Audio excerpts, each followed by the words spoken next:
Hey guys, welcome to this tank review of the German Tier 9 heavy tank, the E75. It's an absolute beast, probably one of the three best Tier 9 heavy tanks all around. It has great armor, it has a great gun, and the mobility is also decent for a heavy tank. Looking at its armor, the sides are pretty weak. They have 120 millimeters, and the front upper plate has 160, and the lower plate is where you want to penetrate it. On the turret, there's a hatch which you can easily penetrate. It's only 190 millimeters thick. Ammunition-wise, you get 246 millimeters of penetration on your standard AP rounds, and you get 311 on the APCR. Let's check it out in some gameplay. So, Winter Malinaovka. Tricky map, but I like to go to the mill on this one. It's pretty much a good location. You get the top ground, you can shoot down on your enemies, which the E75 actually does pretty well, because it has 8 degrees of gun depression. I'm just looking around, checking where my team has spawned, hoping that my mediums will cover me or follow me to the mill, and just moving straight ahead. Watching this VK, hoping that he doesn't suddenly stop or block me or do some kind of crazy stuff like that, but it looks like he's moving along decently.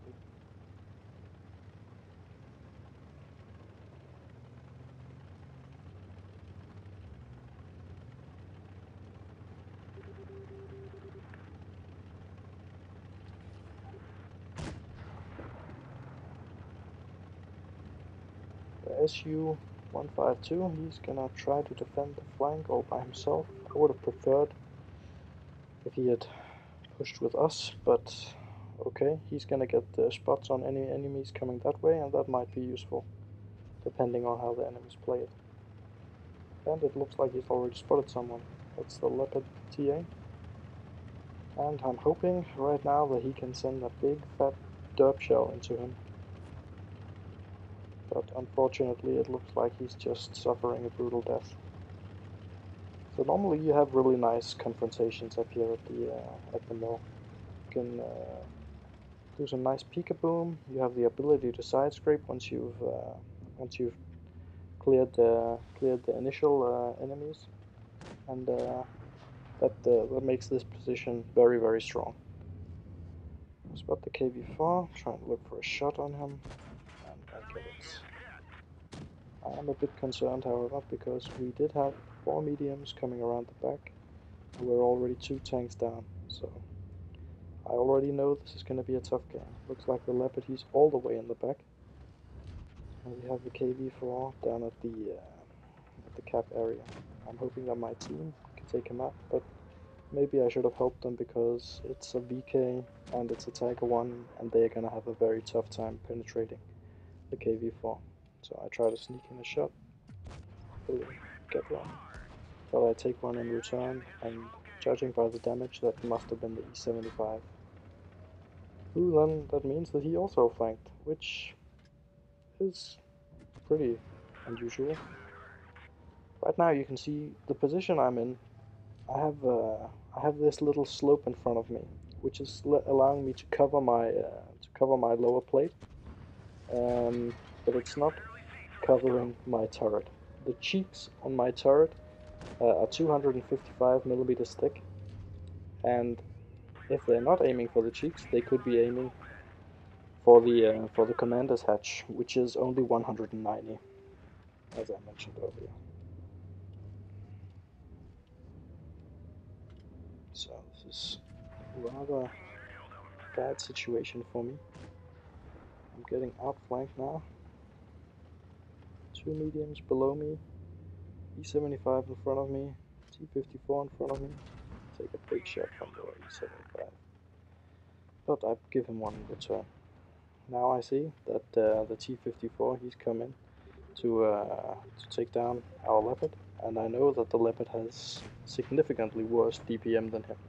So I'm gonna go and help him because I want this leopard to stay alive and be useful. So I get a nice ram into him there. Had a bit of lag, but I managed to work around it. And he's gonna go down now. Unfortunately, I make a mistake here. I want to try to finish him off, but I hit only his tracks with my HE shell. That was a terrible mistake, and one that's gonna cost me the game. Because now he gets to move around, and our leopard, he has to expose himself more than I would like. Preferably, I would have had the leopard not be in this position at all. He should have pushed down to the enemy spawn, got on a hill, and then taken some snipes at the enemies way back. That would have made him a lot more effective. Trying to get some shots into the E75. Unfortunately, I bounce. And again, here I can use the small undulations in the terrain to my advantage. Unfortunately, there's a T43 to my left, and he is gonna be another reason why this game is gonna be a defeat. I really want to take him down. I really can't have that guy left of me when I'm trying to engage these three enemies frontally. Fortunately, now almost all of my team is dead. We have a T54 who's having an awesome game, but that's just not gonna cut. I try to get in behind use the rock to cover my weak turret, try to turn the tank, so they can't shoot me, but unfortunately the E75, he pins me. The turret it's very good. The cheeks, as I mentioned, were 255 millimeters thick, but that means that if he was shooting APCR or he had a high penetration roll, he could easily butter through my turret front.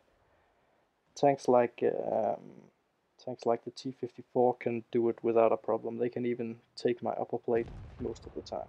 And our T54, after a heroic fight, dies. So first game, defeat. Let's see if we can change that. This was an unexpected development because I was really hoping that to face off at the mill, but let's give it another shot. See what the matchmaker has in store for us now. So Copperfield, great map. We have two very good TDs. They do have a tortoise, which is an absolute beast. Probably the most crazy gun on any Tier 9 tank destroyer, with 8 shots a minute. You can keep, actually it's so good that you can keep enemies perma-tracked with it if you have the gun ram on it, so it's magnificent. So I'm just trying to figure out if I should go to the right, or if I should try to take the building to the left and side scrape. I decide to take the building to the left as I see the object he's going up to the right. This position here is a very strong position. I want to cut off the J-Panther there, because if he stands where I'm standing now, they can easily penetrate his sides and they can easily penetrate his frontal hull, and that's not the case for me. I can stay back and simply just cover my lower plate, angle out a little bit, look what the enemy's doing, and take shots. So I'll put 2 into the tortoise now, who is, in all fairness, putting up a decent fight. So it looks like most of the enemies are up here now. We have the T54, we have the tortoise, T34 a bit lower down, and so far our flankers have discovered nothing on their side. So I'm hoping again here for some nice damage, and I hit the T54 for a decent amount. I'm a bit concerned here about the T44. I decided to try to angle back without exposing too much of my turret, but luckily he gets killed by someone else. This T28, he's gonna cause my team quite some grief. I make a bit of a misplay here. I miss the spot that I was aiming for with my HE shell. If I'd hit him in the side there where he only has, I think it's 40 or 50 millimeters of armor, he would easily have been dead. But I don't. I hit the rather thick frontal part, actually right next to the mantlet, and that just means it does barely any damage.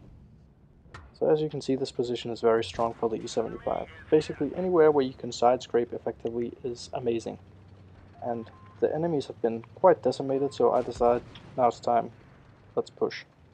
So we got the T-34 here first, take him down. Check out what the other guys up there are doing. I'm going tortoise hunting. I know the tortoise can give significant problems to our two teammates, and if he was to kill them and get in a good position, we could have quite a situation on our hands. But luckily, I managed to pin him, and he's pushing forward, turning now, trying to kill me. I make a bad shot there, but he bounces. It looked like he was shooting anywhere but my lower plate, which was a massive mistake considering he could have easily hit me.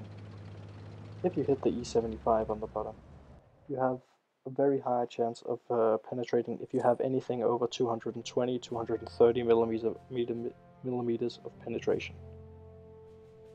Another bonus on hitting the lower plate is the engine covers most of the frontal part of the lower plate. So if you want to hit the engine, you have to hit the top part of the lower plate. If you hit to the left part of the top plate, you can also take out the radio operator. Radio operators are not so important. If you hit on the right side, however, you can hit the engine and you can also take out the driver. Taking out the driver and the engine in one shot is an excellent trait, so I always try to aim on the right side of the E75's lower plate.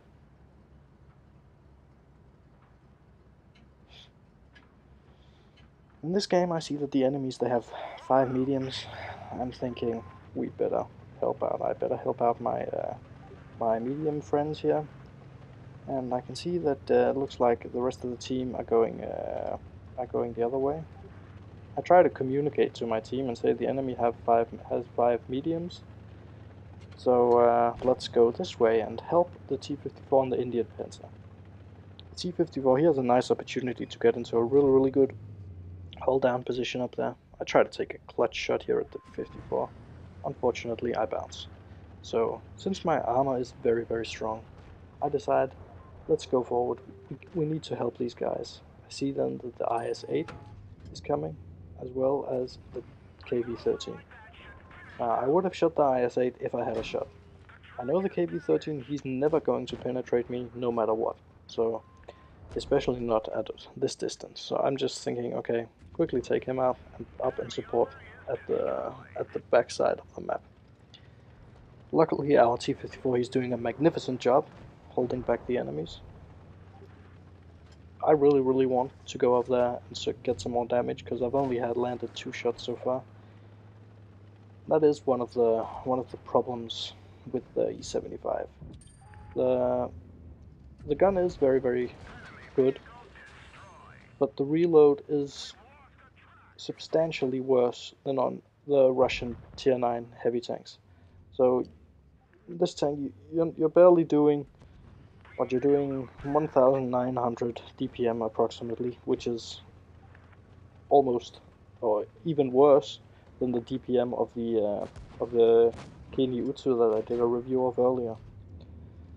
So I can see they're almost decimated. I try to look for a shot on the 54 and decide, okay, let's do this. Let's kill this IS-8. T-43 is not going to be penetrating me from the front, regardless of what he does. I now decide, okay, I move some HE, and I dunk that shot straight into the ground. He tracks me. I'm not even gonna bother hunting him. I'm just gonna leave him to the IS-3 and just go push. As you can see there, he even had a hard time penetrating the rear of my tank. The rear of my tank, it's not great, but it's still 120 millimeters thick, and it's backwards sloped. So that means that even if I'm angling slightly to the side, and I'm also on a bit of a uphill slope, it's going to become really well angled, and that means that he's going to have a hard time penetrating me. So this battle was finished. It was nothing special whatsoever for me, but that was because I had a very good team and I couldn't get into a decent position because I took the wrong route. Looking back on it, I should have pushed all the way to the left. But let's try some more gameplay. So here we go, Tier 10, great matchup, perfect enemy tanks. I love these kind of games. This is really this is where the game really becomes fun, in my opinion. I hope that I'm hoping that the enemies do push to the right or the north part of the map where I'm looking right now, and I hope that our mediums will be able to handle their mediums. There's nothing worse than sitting in a E75 and you get flanked by a T62A. You have absolutely no chance. So, I can see my team's a bit, they're uncommitted as to where to go. I decide, let's call for help, and I'm thinking to myself, I could run into some trouble now, but it still looks like they're not pushing the other way, so I decide to push ahead. They can give me some supporting fire if I need it. Here I try to turn inwards a bit. This position here, they're gonna have a very hard time.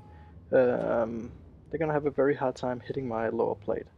And I've loaded some APCR because I know they can also hold down over there, and I need APCR to get through them. Luckily, the E100 he did make a bit of a misplay. He's not really expecting me to be able to hit his top bar there. The top bar on the E100 is not very good. I believe it's around 220 millimeters. What is this guy doing? E75, turret looking backwards, pushing, getting tracked, double tracked. He's just getting pummeled by our team now. Let's see if I can get the kill. Yeah, easy kill. I can see the IS-8, hoping to get a tracking shot on him, but no. I see the E75, okay, he's learned his lesson. He's angling his turret now, he knows that I'm not going to be able to... try to get through it. Yeah, I tried to get through it. He was turning it, I should have aimed slightly more to the left, and that would also have been a penetrating shot. So it looks like we've got these two guys covered, so I decided we've got to get this, we've got to kill them now, before their team arrives. And at this point I'm really thinking, what is the enemy team doing? What are they doing? Especially the M103 and the STI. So the STI, he was spotted over there. I try to rush after, or rush. Yeah, that's maybe the wrong word to use when you're playing the E75. Try to take a clutch shot there, and miss. He's gonna shoot, and luckily I managed to get my lower plate away, and I managed to angle. So I'm gonna see if I can find him again. There he is. Good. That was one down. So 3 enemy tanks left against 6 of ours. This should not be a problem, and it won't be. The STI, however, I angle. He's gonna be able to shoot me, and because of my angling, he does not penetrate. So I decide, let's push up, see if we can confuse him, or maybe allow our friends to flank him. So I'm just sitting here casually on a hill, hoping he's gonna push forward, or hoping that my friends are gonna get around. I need an APCR to see if I can do something, but at this kind of an angle I'm never gonna get through.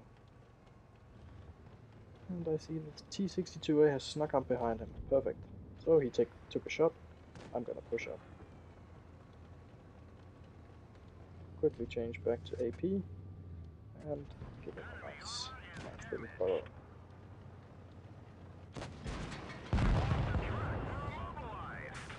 The STI is formidable at side scraping. It has very strong side armor, and I would say next to the E75, those two are the absolute side scraping kings of Tier 9. Personally, I prefer the E75 due to I feel the gun handling is a bit better. I don't like the temper on the Soviet Tier 9 heavy tank guns. So this is a better tank and better all-round tank in my opinion.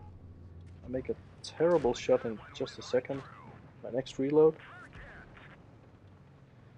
I don't know what that object is doing. As you can see, he has 220 millimeters, 220 millimeters standard penetration. I don't know if he was shooting APCR, but he definitely went through me and set me on fire. Now I know I'm not going to get the kill shot here, so I'm just going to push away. Hoping to get a kill shot on the 103, but he's gone. So this pretty much just showcases how strong this tank is. I hope you enjoyed the review and gave you maybe some ideas on how to advance against enemies, keeping your front plate concealed, using your side armor, your turret armor to make a lot of bounces, because that's what this tank is there for. It's not for the DPM, it's for the armor. So have fun driving it. Thank you for watching. Bye guys.